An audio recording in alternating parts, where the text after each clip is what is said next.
Buongiorno, dobro jutro, guten Morgen, buon dì.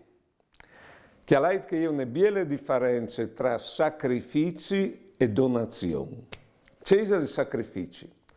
Alle una roba che tu fai per avere un risultato, non sai, per esempio, tu stai in dieta che te l'ha detto il miedi per riesci in salute, oppure tu fai di manco di fumare sempre per salvare la salute.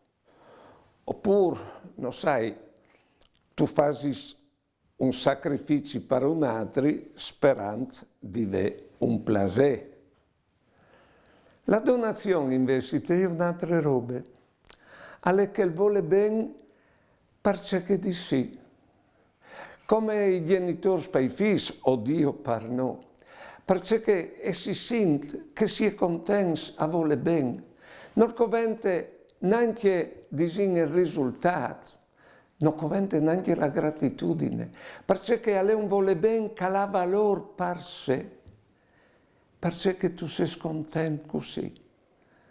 E non si in sé di donazione, perché la vita la ricevi di una bande per dare di che altre.